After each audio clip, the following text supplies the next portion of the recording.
officielle. Les difficultés du mouvement chrétien au deuxième et troisième siècle. On n'a pas beaucoup de temps d'après le programme. L'étude que je consacre, de la Res Publica Romana. Exploité au première vue, rien à voir avec ce.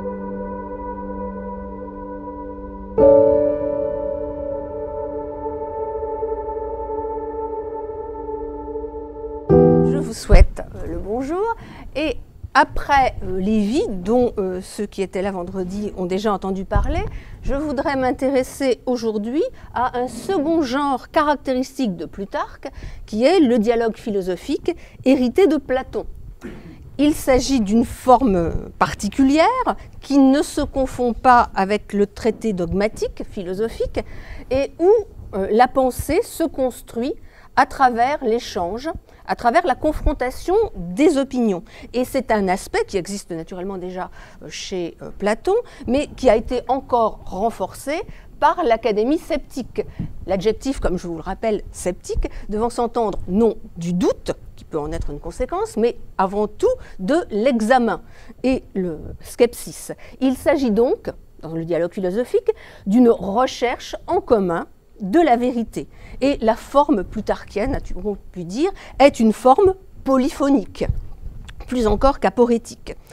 Comme Platon, et c'est là aussi un des traits du dialogue, le Plutarque utilise non seulement des concepts, mais aussi des images, il crée des mythes et plus largement, il intègre dans son texte des realia, c'est-à-dire qu'il tire parti des lieux, des personnes et même éventuellement s'appuie sur une histoire. Je pense en particulier à l'histoire d'amour d'Isménodore et de Bacon qui constitue le point de départ de la réflexion de l'érotikos.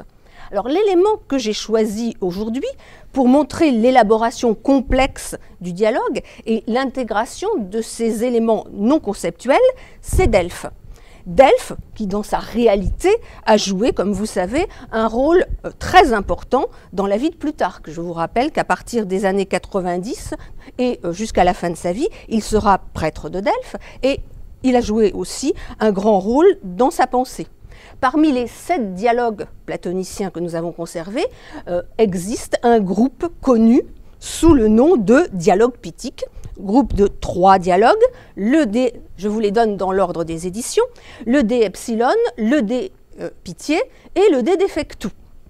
Ces dialogues se passent à Delphes. Il y a un 4e dialogue qui se passe à Delphes, le de Séra, sur les délais de la justice divine, qui n'est pas dans les dialogues pitiques, mais aussi bien le groupe des dialogues pitiques que l'absence dans ce groupe du Décéra ne doit absolument rien à Plutarque, puisqu'il est important de rappeler que ce groupe des dialogues pitiques, dont on parle toujours, est une invention d'Estienne dans son édition de 1572. Selon la pratique de lecture qui prévaut à la Renaissance, où l'on aime faire des regroupements de microcorpus, et cette lecture picorante trouve son apogée, alors non pas dans une édition, mais dans les essais de Montaigne, Estienne a regroupé les textes. Mais aucun manuscrit ne les transmet ensemble, et même si l'on veut reconstituer autant que faire se peut, un itinéraire intellectuel de Plutarque, il semblerait plutôt que l'ordre de composition ait été des defectu, des epsilon, des pitié. Pour les détails au moins de l'évolution de sa pensée, je vous renvoie, et c'est une occasion pour moi de le rendre un peu présent ici, à la biographie intellectuelle qu'a donnée de Plutarque mon patron, Jean Cyrinelli, aux éditions Fayard. Alors, si on a des dialogues pitiques, Plutarque ne nous parle pas de dialogue pitique, mais il est quand même question de logoi putikoi. Et cela se trouve dans la dédicace du de epsilon. C'est bien pourquoi, indépendamment donc de toute chronologie, Estienne a choisi de les mettre en tête du groupe qu'il constituait. En préambule à un examen du rôle de Delphes, nous regarderons donc dans quelques minutes cette dédicace. Avant de regarder de plus près ce que peut être ce rôle de Delphes, comment Delphes est à la fois un élément et même quasiment un personnage du dialogue, singulièrement dans le dialogue du Dépitié qui a pour cadre, pour affabulation, une périégèse à l'intérieur de Delphes. Ce faisant, ce qui peut peut-être paraître étonnant, mon étude cette manière d'approcher Delphes est relativement neuve, puisque la plupart des études de Delphes dans les dialogues sont, c'est dans les bibliographies que j'ai envoyées à l'avance, majoritairement historiques ou archéologiques, et utilisent les dialogues comme des documents. Je signale en particulier, vous avez toute une liste, je signale en particulier, parce que c'est un peu différent, le dernier article de la bibliographie de Paolo Desideri, Plutarco et la Storia, parce que ce qu'il y propose, là, n'est pas l'utilisation comme document historique, mais une lecture oblique, et il espère retrouver dans les dialogues philosophiques un moyen de préciser les vues historiographiques et la pensée historique de Plutarque. Alors je vous le signale simplement, je soumets à votre réflexion le problème méthodologique que pose une telle négligence des genres littéraires. Peut-on trouver des vues historiographiques dans un dialogue philosophique? Mais ce qui m'intéresse, c'est plutôt le problème philosophique que soulève ainsi Paolo Desideri. Il veut voir une vision historique, historiographique, mais dans nos dialogues philosophiques, quand Plutarque parle du temps des hommes, peut-on assimiler cette réflexion à ce qu'est la condition humaine à une réflexion sur le temps de l'histoire et sur l'histoire? Bon, c'est ce que nous verrons plus nettement, je pense, en conclusion. Peut-on les confondre? Il s'agit donc de lire, pour le moment, l'utilisation de Delphes dans le cadre de la réflexion philosophique. Alors ça, c'est la rubrique dans la bibliographie de la pensée. Par exemple, je signale quelqu'un comme Dominique Jaillard, qui n'est pas ni philosophe, qui ne travaille ni en philosophe, ni spécialiste de littérature, mais qui s'occupe d'histoire des religions et d'anthropologie, a très bien montré, et cela va m'amener directement à mon sujet, que loin de s'opposer enquête philosophique et pratique rituelle, le prêtre et le philosophe en Plutarque s'unissaient dans ce qu'il appelle, et c'est cette expression heureuse que je vous signale, une dynamique spéculative.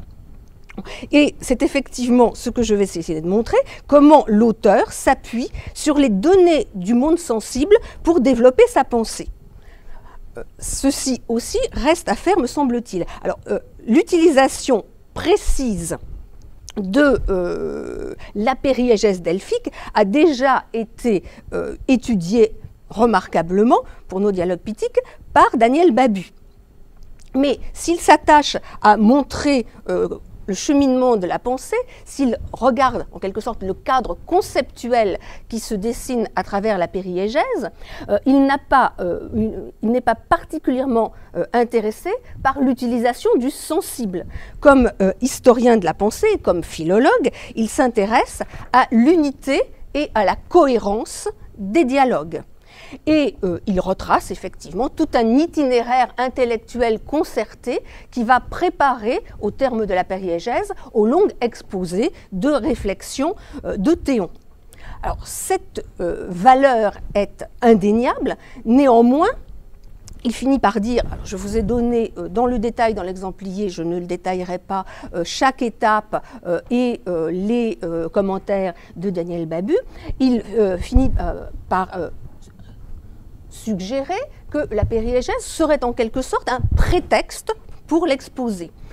Il me semble qu'il y a effectivement itinéraire concerté, mais que la réalité de Delphes qui est liée à cette périégèse est aussi très importante et qu'on a plus qu'un simple cadre en accord avec le thème. C'est ce qu'a suggéré l'éditeur dans la collection Budet, Robert Fasselière, à qui le renouveau des études de Plutarque en France doit beaucoup.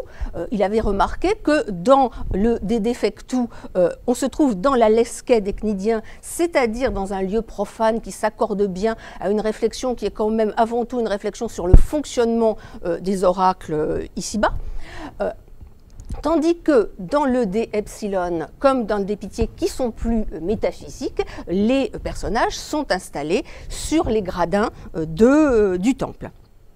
Bon.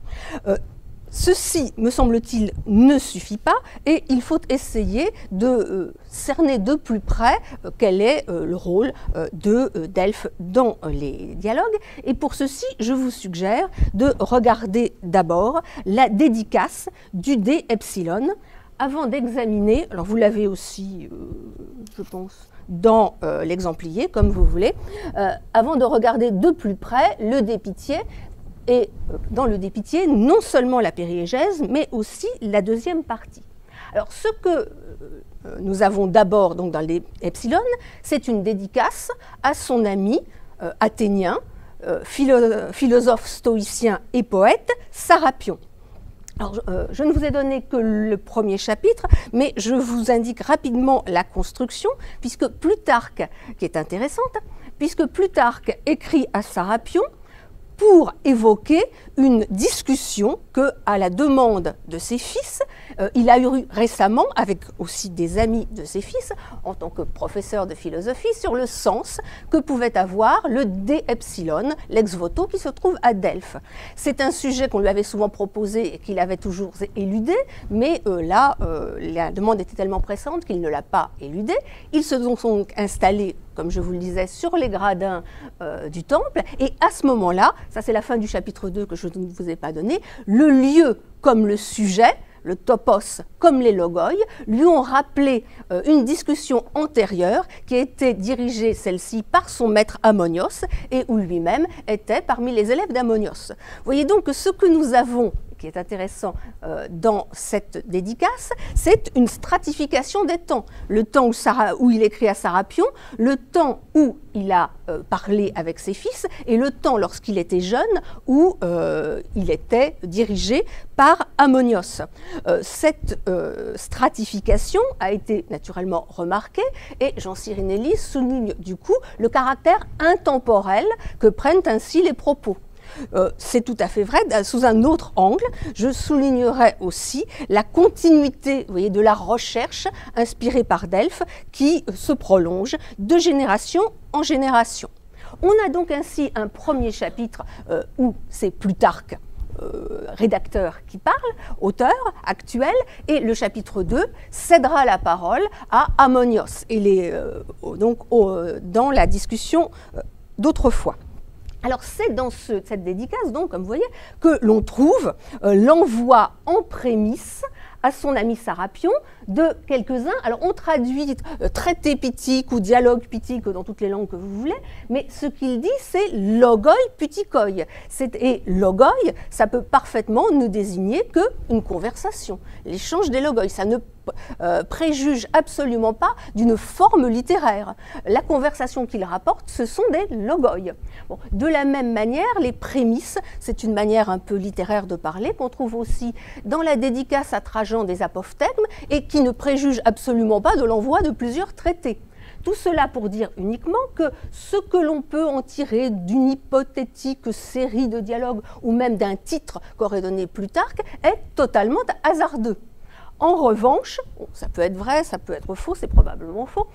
Et de toute façon, s'il y a une série, ça n'est probablement pas les deux dialogues qui suivent. C'est peut-être un sur le Gnotis et Auton qu'on a dans le catalogue de Lamprias.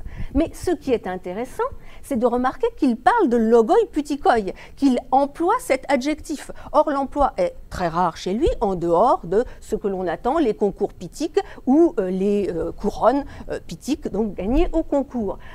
Que veut-il dire en employant ici le terme putikos? Je vous propose pour cela de regarder ce qu'il dit ensuite, où il rappelle l'action du dieu de Python, notre cher Apollon, cette action qui se réalise, qui se marque aussi bien dans la vie pratique et les difficultés de la vie pratique, periton bion, que dans la vie spéculative, periton logon. Et lorsque Ammonios reprendra au début du second chapitre, il indiquera qu'en effet, Apollon n'est pas moins dieu philosophe que dieu devin. C'est en tant que devin qu'il résout les problèmes qui concernent le bios, c'est en tant que dieu philosophe qu'il soumet des difficultés et qu'il, l'expression est extrêmement importante, qu'il suscite et propose au naturel philosophe ces problèmes en lui inspirant un appétit de l'âme qui le pousse vers la vérité. Vous voyez, ce terme est extrêmement important.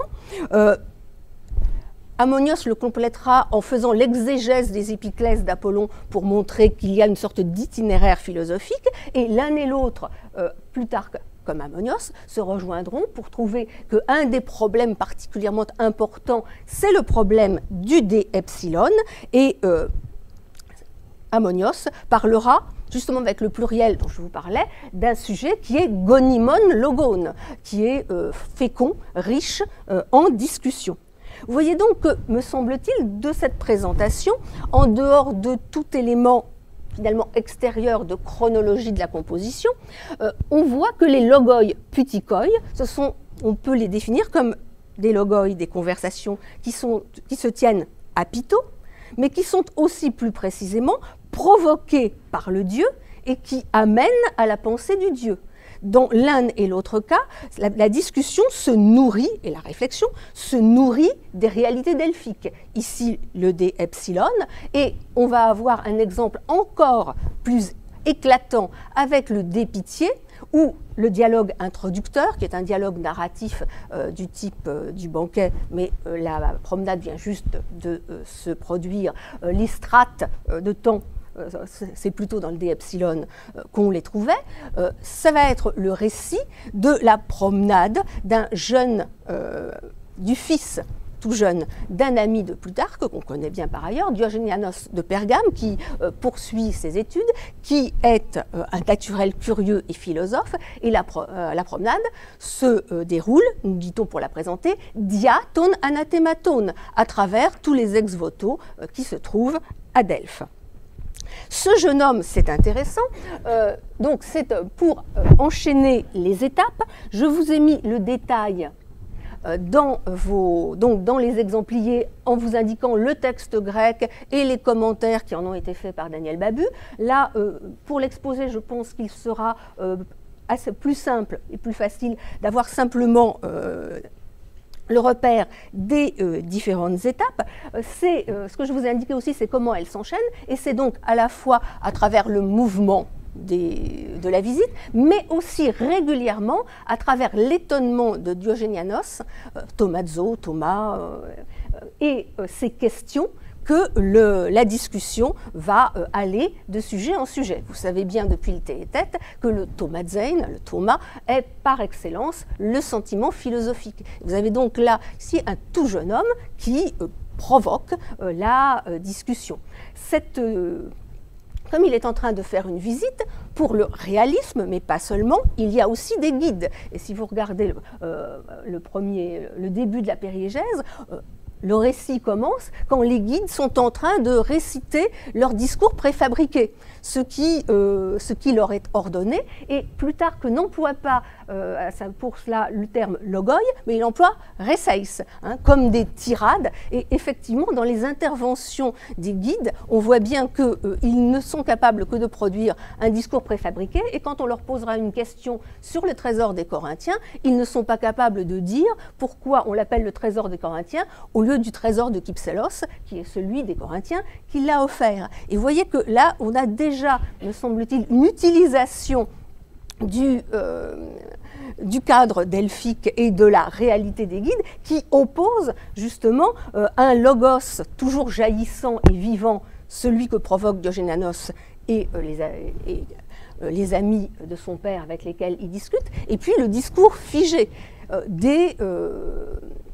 des guides. Et cela induit déjà une vision un peu différente de Delphes. Delphes, une vie de musée sur laquelle on a toute une série de traditions que l'on rapporte ne varietur, et puis Delphes provoquant au contraire le questionnement philosophique. Bon, le texte se partage donc en deux parties. Vous voyez, la périégèse que je vous ai donnée des chapitres 2 à 17, et puis à partir du chapitre 18, la réponse, l'exposé de Théon, qui sera en fait la reprise et la réponse au sujet sur la médiocrité des oracles, qui a été introduite dès la deuxième étape et qui donne finalement le titre général de l'œuvre, qui, comme vous savez, n'est pas non plus de Plutarque comme d'habitude. Bon, Daniel Babu a bien montré, donc je vous en ai donné le détail dans les exempliers, comment des étapes 2 à 5 sont mises en place les points majeurs qui vont être traités par Théon, et donc le problème que pose l'intervention du Dieu dans le monde et le problème de la fiabilité des oracles. Ce qui est remarquable, a-t-il montré, c'est qu'on a ici une sorte de discussion générale qui s'instaure. C'est le seul dialogue où l'on a dans les interlocuteurs à la fois, et ce sont tous des amis de Plutarque, un épicurien, Boétos, un stoïcien, Sarapion, et deux platoniciens, Philinos, dont on sait par les propos de table qu'il est en particulier versé dans le pythagorisme, et Théon, qui semble bien ici avoir les opinions qui sont celles de Plutarque. Et donc on a une discussion, montre Daniel Babu, à travers plusieurs étapes, qui expose les oppositions entre la rationalisation anti-religieuse des épicuriens et le fidéisme stoïcien. Et il s'agit, à travers les personnages platoniciens, de trouver une voie médiane. Alors, on a effectivement bien des données philosophiques qui sont précisées, mais là, de nouveau, me semble-t-il, on peut aller un peu plus loin et voir, indépendamment de ces discussions de théorie scolaire, enfin des écoles scolaires, j'entends par des écoles philosophiques, le rôle de Delphes. Alors, je pars de l'étape 3, parce que c'est justement une des étapes où on est en train de discuter les problèmes qui seront ceux repris par Théon, et où il s'agit effectivement de bien limiter les signes, de ne pas voir des signes absolument partout. N'importe quoi n'est pas un signe, mais il ne faut pas pour autant méconnaître l'intervention du Dieu. Et ici, le texte qui est dit par Philinos me semble extrêmement important, puisque là, l'activité oraculaire, le signe que donne le Dieu, est étroitement ancré dans l'espace de Delphes. Si vous regardez, je dirais que parmi les offrandes, ce sont celles d'ici, ta en totoi, pour faire joli en français, dont le mouvement et la capacité à signifier sont au plus haut point associés à la providence du Dieu. Et je vous signale donc les deux verbes en grec préverbés par sun. Bon, ça préfigure évidemment la théorie, l'organon théorie, l'explication de l'inspiration. La Pythie est un instrument, mais n'est pas un instrument inerte, et la culture, comme l'époque de la Pythie, joue un rôle dans l'expression de la Pythie. Ce n'est pas le Dieu qui parle directement, il parle par le truchement d'un humain, et le langage humain a de l'importance, mais la suite est encore plus importante pour moi. Aucune de leurs parties n'est vide ou dépourvue de sensibilité, mais toutes sont emplies de divinité.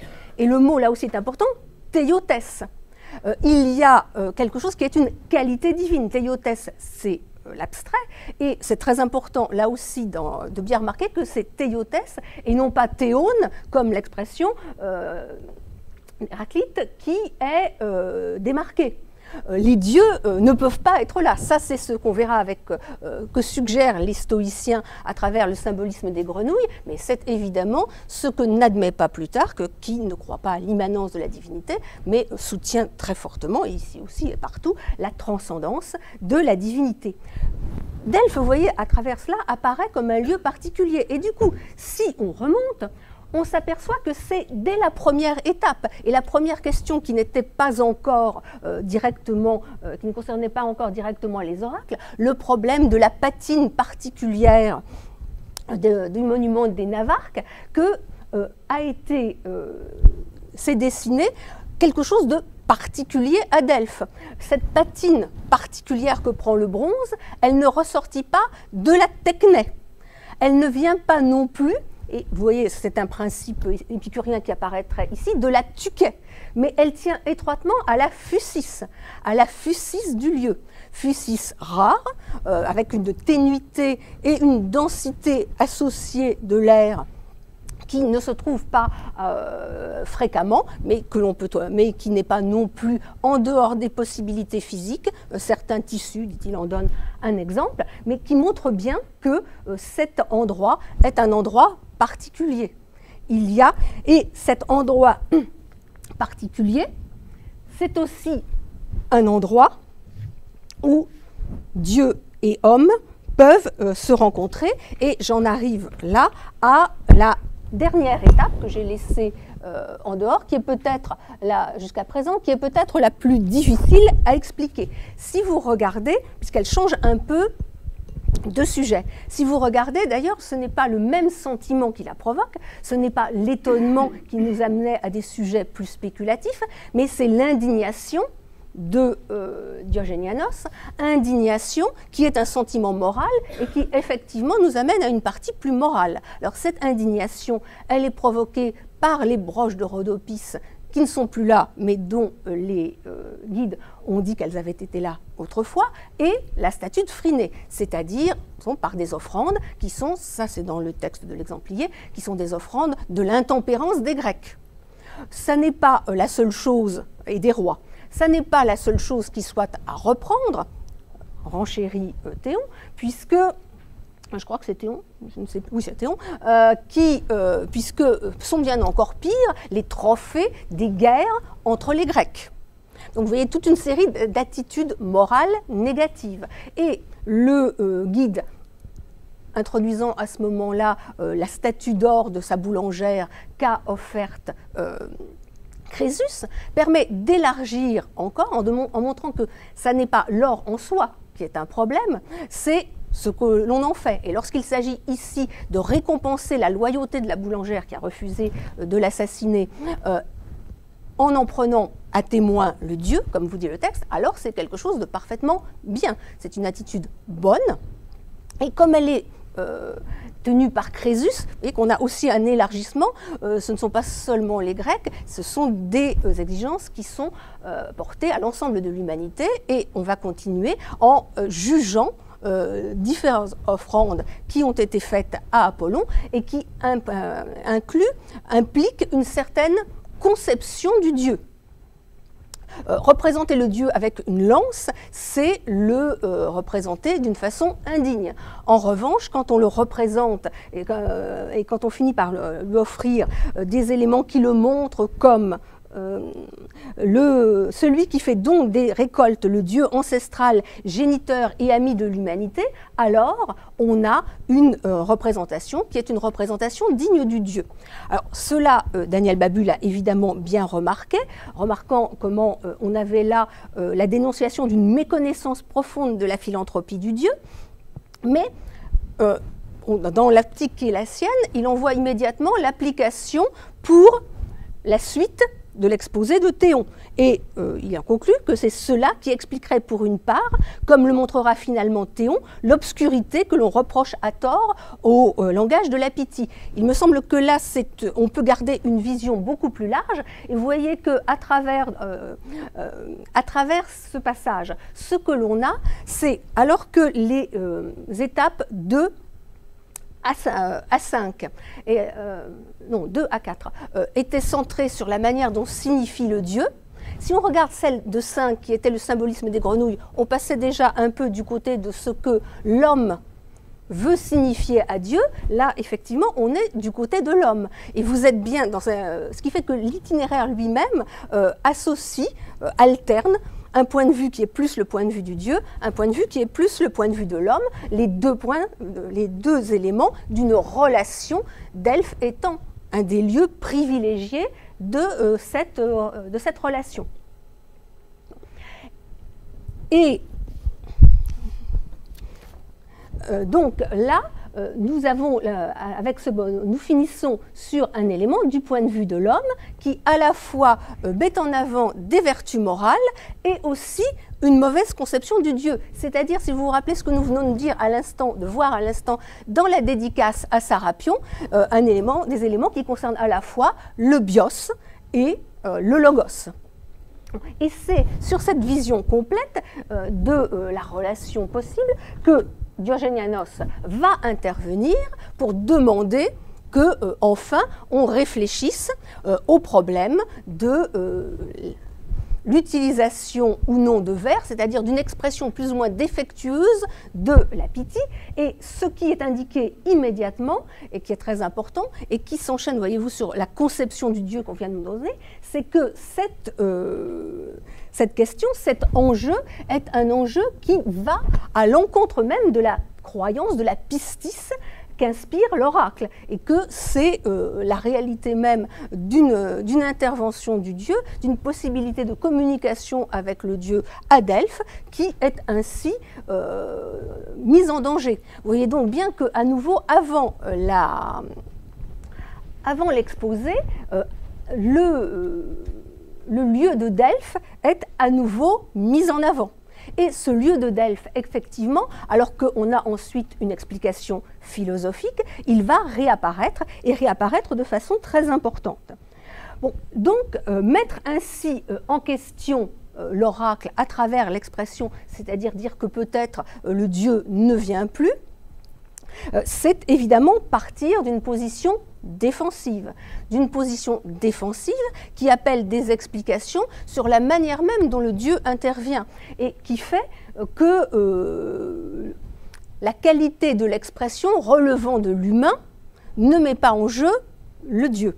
Bon, tout ceci, le détail de cette Inspirationslehre et ce qu'il a appelé l'Organon-Theorie, elle vous est détaillée dans l'article de Holzhausen que je vous ai indiqué dans la bibliographie. Ce qui est très intéressant, c'est que Holzhausen, s'intéressant seulement à la théorie de l'inspiration, fait remarquer que les chapitres 19 à 23, et il y en a 30, suffiraient parfaitement à répondre à la question.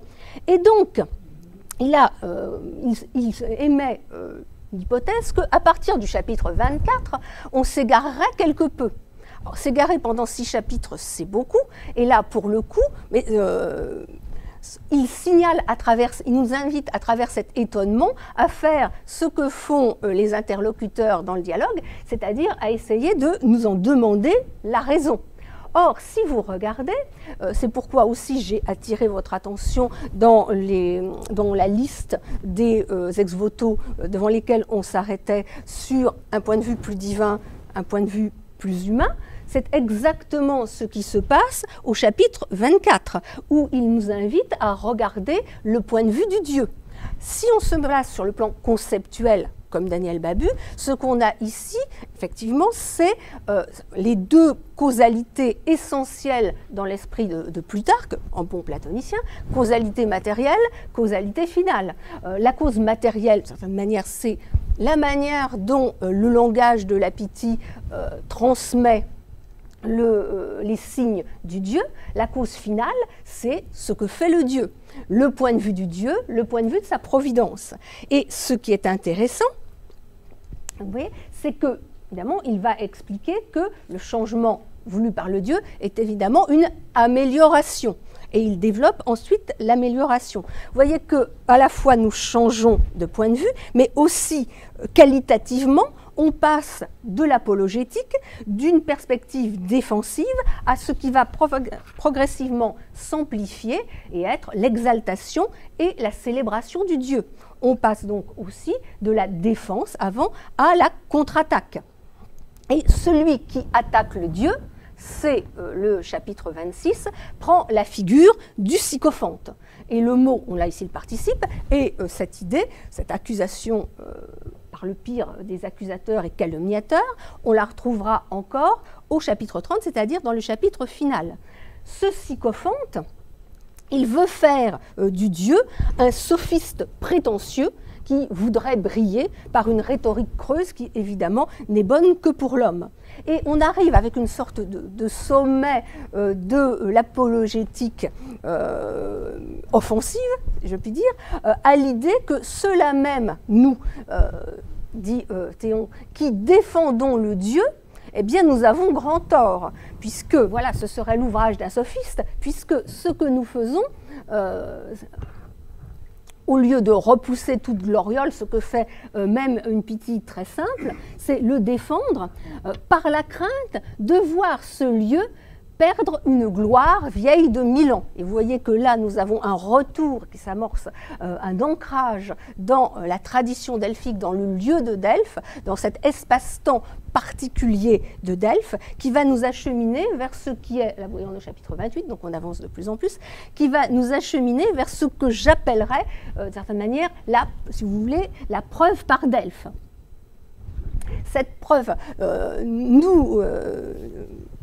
nous prétendons défendre ainsi Delphes, mais Delphes n'en a pas besoin. Et, premier argument, le langage même de la Pythie, ce langage auquel on reproche d'être pauvre, d'être tout à fait indigne du dieu, est indûment mis en cause, puisque tout à la fois, ce langage n'a donné jusqu'à présent aucune occasion de la convaincre d'erreur. Donc vous voyez, sur un plan intellectuel, ou plus largement sur le plan de la vérité, l'histoire est un garant de la véracité de la Pythie. Mais ça n'est pas tout, et c'est lui qui a rempli d'offrandes et de présents barbares et grecs, ce que je vous signalais avec Crésus, le sanctuaire prophétique, et qu'il a embelli des constructions et des aménagements amphictyoniques. Vous voyez que ce qui s'amorce là, c'est une sorte aussi d'utilisation comme argument de preuve de la présence du Dieu à travers ces monuments que l'on a visités, que l'on a regardés. Et du coup, c'est la vision elle-même qui va devenir une preuve. Avec le oraté d'époux, vous voyez bien vous-même. Et là, ce n'est plus l'histoire, c'est directement la vision que Théon et tous ceux qui sont assis autour de lui sur les gradins ont d'une Delphes qui vient d'être reconstruite, d'une Delphes en pleine Renaissance. Alors naturellement, les historiens du coup s'interrogent pour essayer de dater, mais, et c'est tout à fait légitime, mais pour notre argumentation, bon, il suffit de savoir que très certainement cela correspond à une réalité, sinon le dialogue n'aurait aucune portée pour ceux pour lesquels Plutarque les écrit.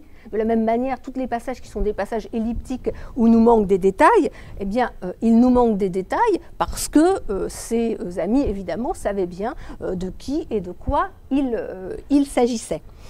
Et donc, je vous invite à regarder la manière dont il dépeint cette renaissance de Delphes. Vous voyez bien vous-même combien d'édifices nouveaux se dressent, combien qui s'étaient écroulés ont été relevés de leurs ruines. Et vous avez ensuite l'image, et tout comme à côté des arbres florissants, tois eutalessit on dendron, d'autres se développent, et se développent, c'est parablastanei, germe pousse à côté. Para. Ainsi, verdoie et grandit du même élan, et vous retrouviez une préverbiation sun, sun eba kai sun anabosketai, que Delphes lapilé.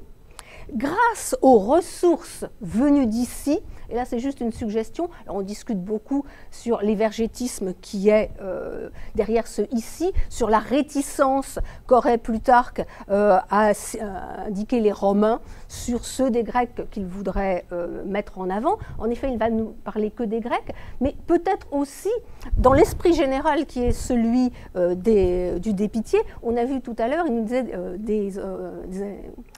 des anathemata, ta en totoi. Là aussi, d'une certaine manière, en ne précisant pas, on reste ancré à Delphes et dans ses environs peut-être, mais il parlera ensuite, quand il va nommer des gens, de gens qui ont été épimélètes. Et donc, on est vraiment bien dans l'institution delphique.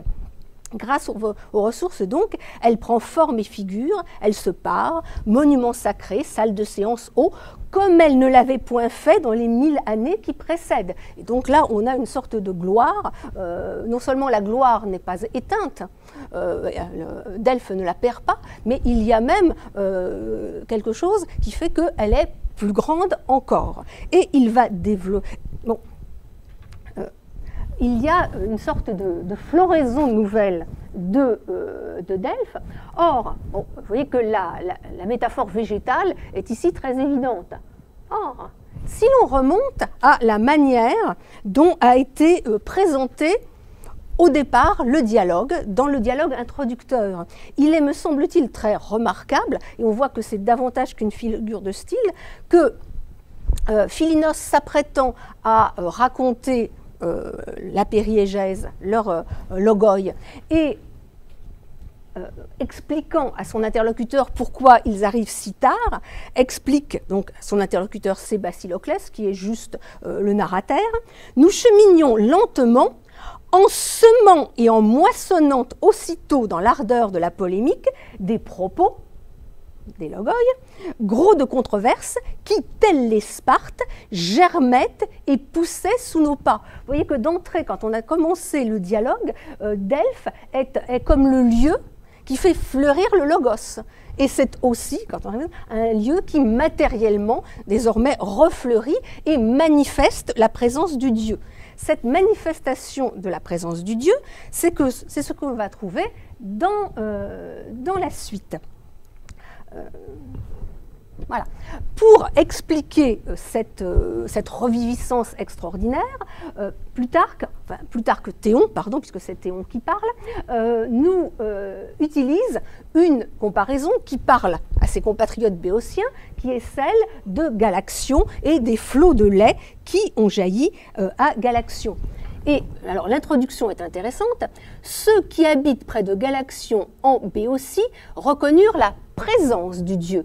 Tout ten epiphanéan a une abondance extraordinaire de lait.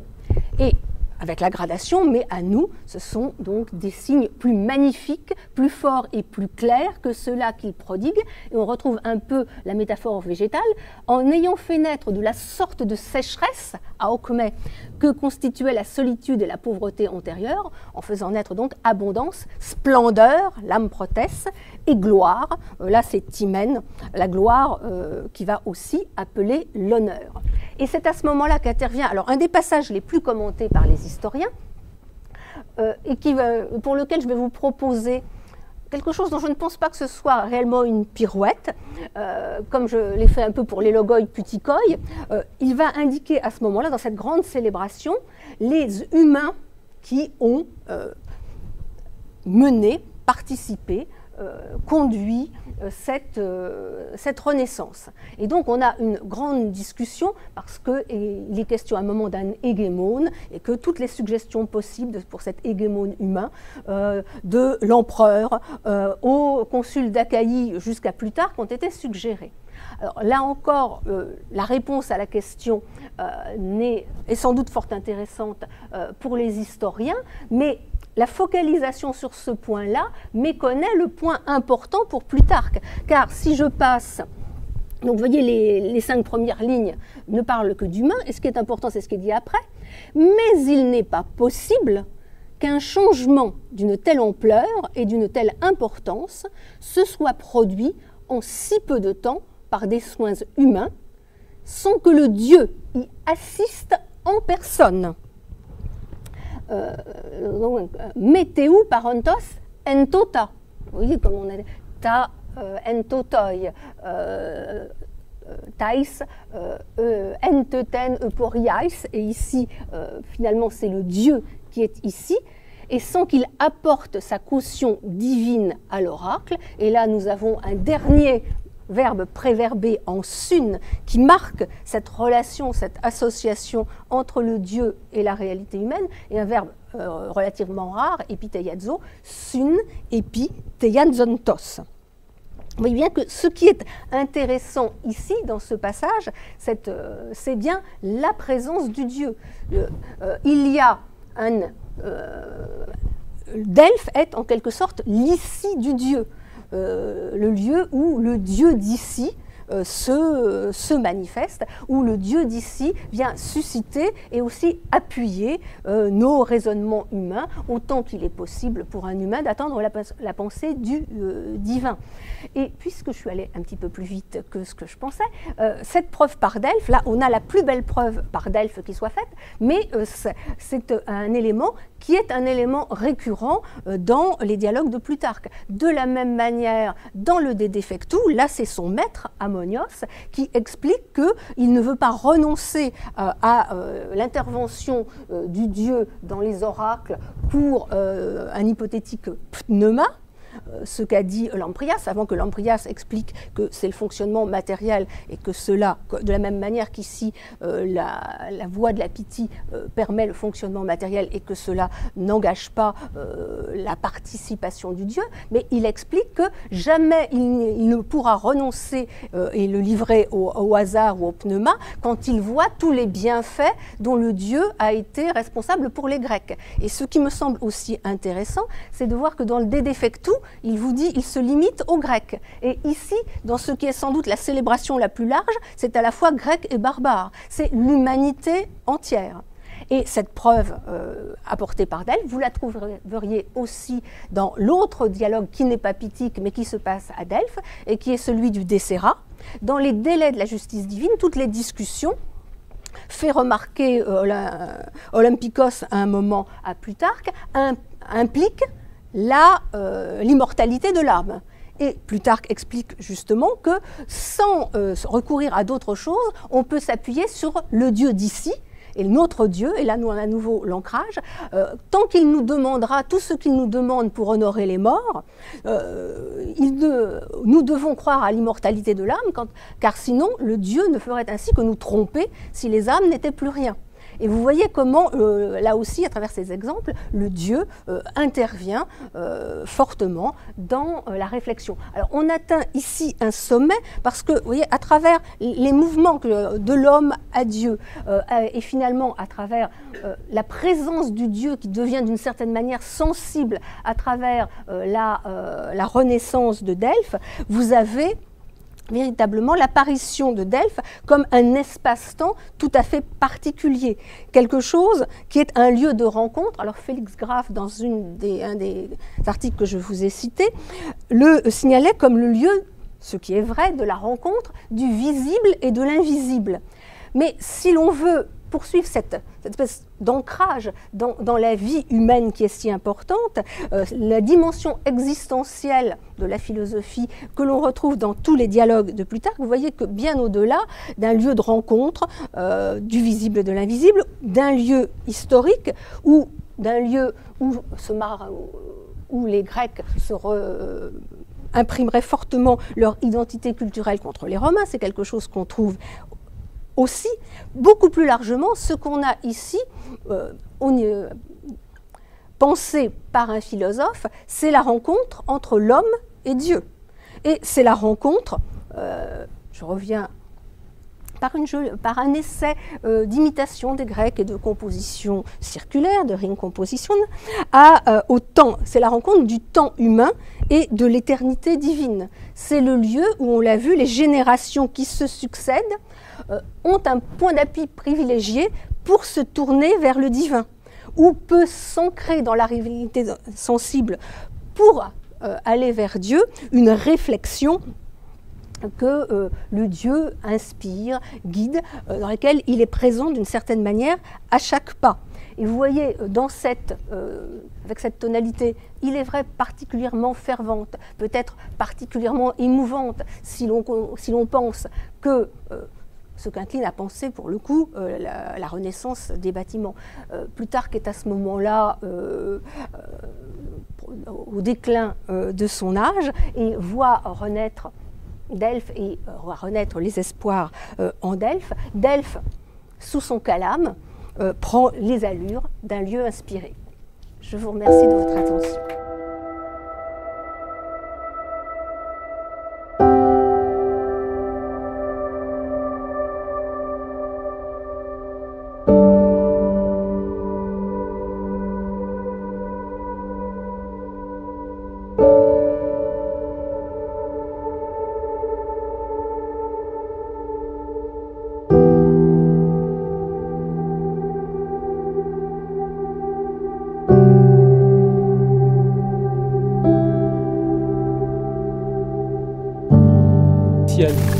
Les difficultés du mouvement chrétien au IIe et IIIe siècle. Il n'a pas beaucoup de temps d'après le programme.